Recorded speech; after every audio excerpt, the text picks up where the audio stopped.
and welcome to the 1%ers Performance Podcast, coming to you from Combermary and Gadigal country in Australia. We pay our respects to elders past, present and emerging, and we acknowledge the First Nations people of these lands. This is the podcast exploring how small changes make a big impact. I'm Mario Buchs, and together with my co-host Tim Buxton, we'll discover the unseen edges of peak performance to help athletes, teams and leaders unlock their exponential growth. And now, it's time to dive in and find the 1% that changes everything. Welcome back to another episode of the 1%ers Performance Podcast. In the studio with Mario today, we're going to have a quick fire session for you. And it's something that's been rolling around my mind, Mario, and I want to get your thoughts on this whole, obsession right now with AI, productivity, what that's doing to us. And are there any thoughts and reflections that we can take away, some small changes that can really help us navigate, this moment of time?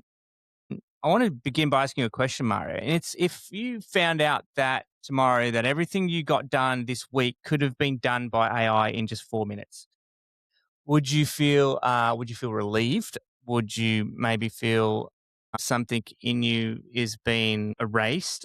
Like what would you feel if you found that out just this morning?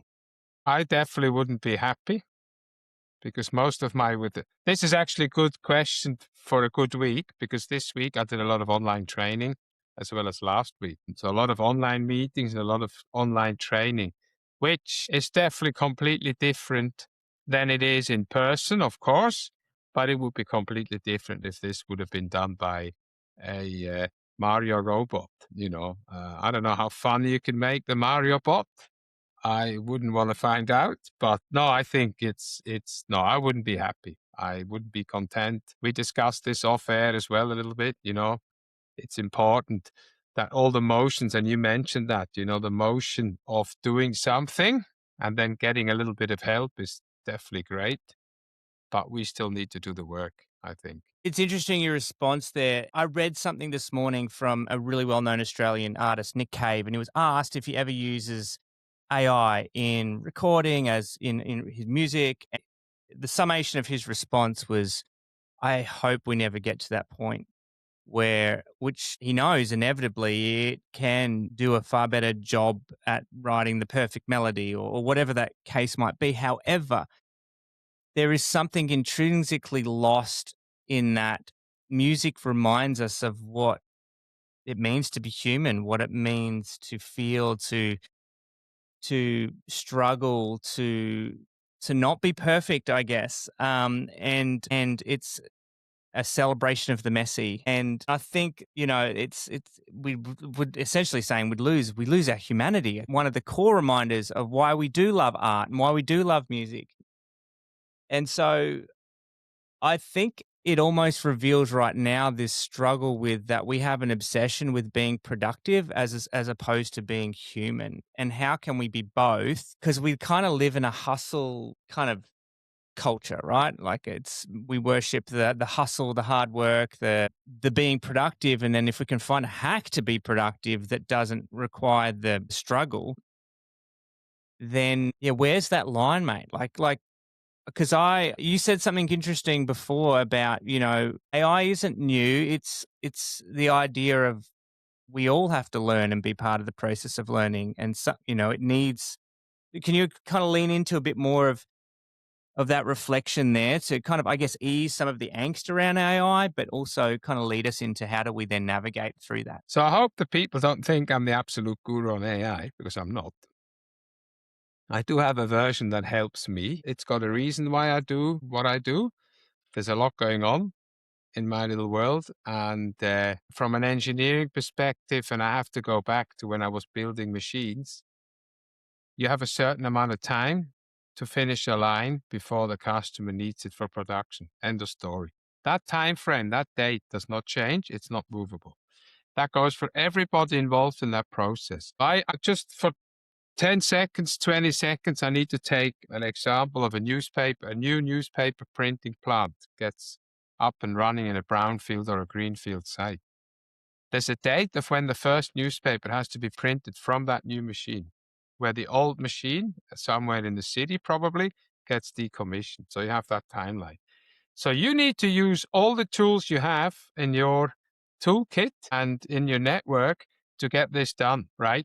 And we're talking about places I've visited where it's not so easy to get power and obviously power, gas, water, running water, pneumatic systems up and running, hydraulic systems up and running. So, and that's just me in the 90s and the noughties. We're going back to the 50s and 60s where people already started looking at computers helping us. So this is nothing else, right? This is nothing new. So AI, artificial intelligence, has been there all the time. So we've always needed to lean towards a better and more productive world. So that goes much deeper. Anything that's printed is in the AI world. It's the files getting transferred. I mean, this stuff, and people in the audience will know this much better than me. I have to just fast forward. You talk about productivity. The problem is, who is out there telling me how productive I have to be and what tools I can use? This is the question. I would approach the leadership of every company or every business, and this will probably, I'll put my foot into it now. That's not a problem because I know a lot of leaders out there who've now suddenly become leaders and managers just for the sheer fact that they were good at their job. But that's a technical decision. Now suddenly they're leading people, and now it's a numbers game. Say, okay, how much can Mario produce in 7.5 or 8 paid hours? But nobody can tell me when and how to use AI because, strangely enough, you're actually working for a business, you're an employee, you're not even allowed to use all the AI tools available. Because as soon as you put something out there from your business, it's out there and people know.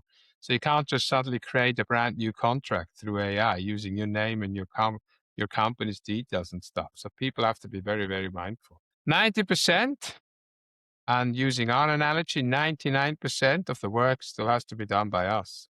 We can then go out there and get the 1% just using, our avenue of thought. I hope this makes sense. It's there, it's a tool. It's like I've got a hammer and a nail. Why should I use my Yeah. bare hands? I've got the hammer. Right, done. And then for the next job, I don't need the hammer anymore. Right? To then close that door once the hinges are on and everything else is done, I don't need AI to close that door. I can then close that door I myself.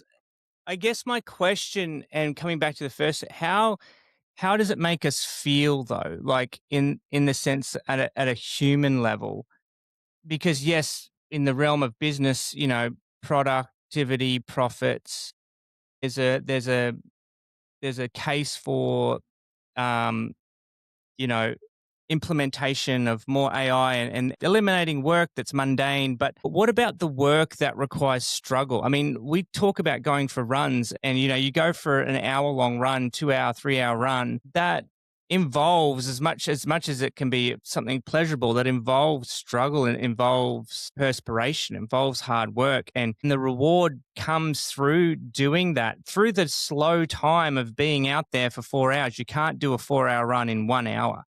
You can do a 4-hour run in 4 hours, and it just takes that time. No matter, there's no shortcuts to it. And I think we've had Currens on and talked about how they can aid in recovery, and there's all these other elements that we can add. And I think AI fits into that. It can be a tool that can be an complementary tool, just like the shoes to a runner or the hammer and the nail to the craftsman.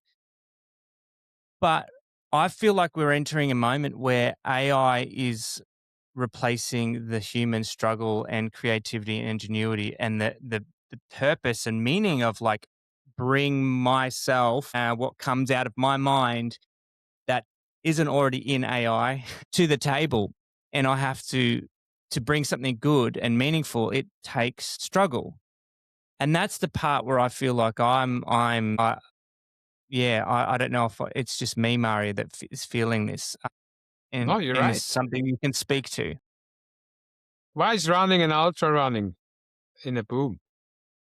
People want to get uncomfortable.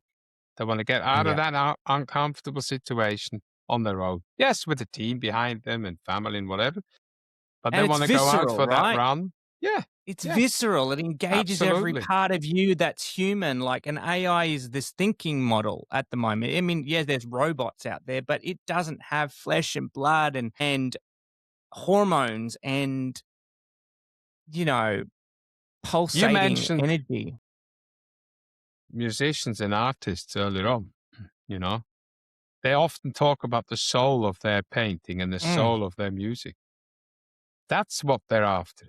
They can see and feel something that maybe not everybody can feel. That's why not every painting wants to be bought by many people. There's three or It's four why people that my see a painting. They see that soul that's in there by yes, the artist, and you will never get that from maybe an artificial intelligence aid. So I'm and just it's thinking. why I'm not an artist. no, it's perfect. It's why my son refuses, is fighting with his sister saying, don't help me, I'm doing this."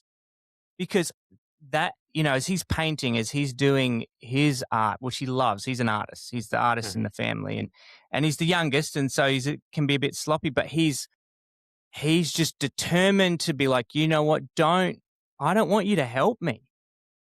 This is something it needs to be just me to doing this." And I think there's something earned over time by you just coming to the table and bringing and doing. And I think there's a confidence that AI, we can give it, it can rob us of our self worth if we give it too much to it to do, because it's robbing us of the confidence. And an artist generally over time that, you don't buy a 6-year old's art worth 10 millions of dollars. You generally find an artist that's got a reputation over time, and they might produce the exact same piece, but it's worth more. It's worth because it came from somebody who did the work, who over time has proven an authenticity Yeah, to that chopped his piece. ear off. I couldn't resist. You know, Chopped his ear off. And there's something that AI they don't can't chop your do. ear off. Nah, that's it. So Everybody that I knows. guess that's my I guess question, my thought. What advice then, Mario, all wise one, Gandalf? What advice would you give to somebody out there? And just Let's hope Matt Willingham is not listening into this one here. He'll have to sit down. Yeah. Advice. Look, as mentioned, I'm not the guru. I'm not qualified. I'm just an old head with a lot of kind of knowledge, hopefully behind me, that I have struggled over time. I've gone through the ringer many, many times in my life, being on my own, trying to figure something out. That gives you a certain pride and a bloody stubbornness. mm, I did intervals this morning, quick running analogy. Hated every minute of it. But my old stubbornness would never ever say, mate, let's just can it. And the intervals were too short for my liking. I had to run too fast for my liking. And funnily enough, I still got it done.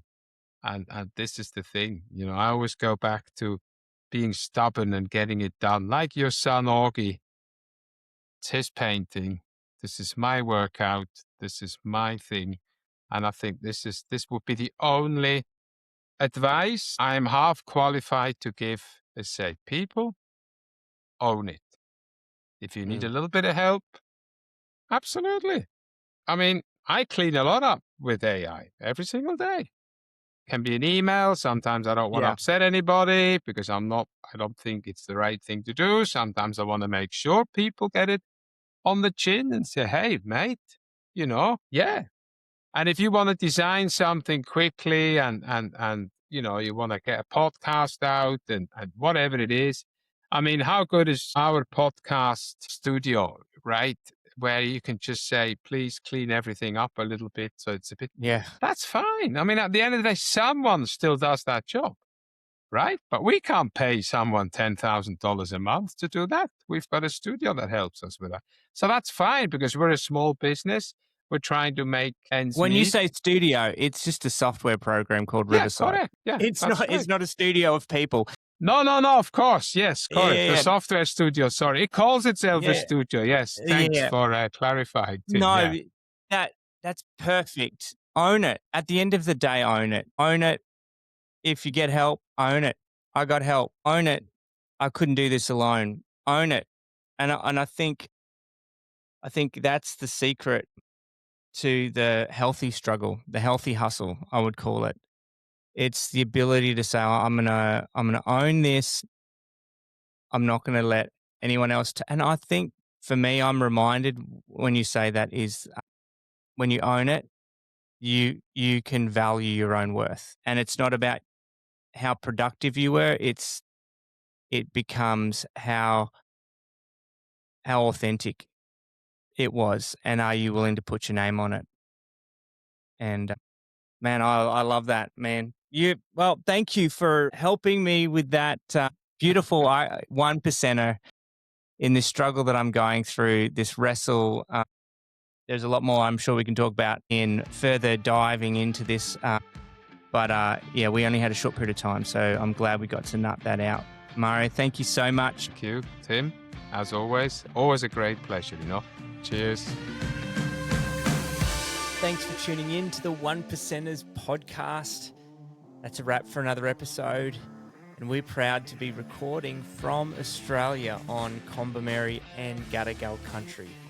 And we honour the traditions and knowledge of the First Nations people and pay our respects to elders, past and present. If you enjoyed today's episode, don't forget to subscribe and leave us a review. We want to hear from you, the questions or topics you would like us to cover, and you can easily do that in the Spotify app.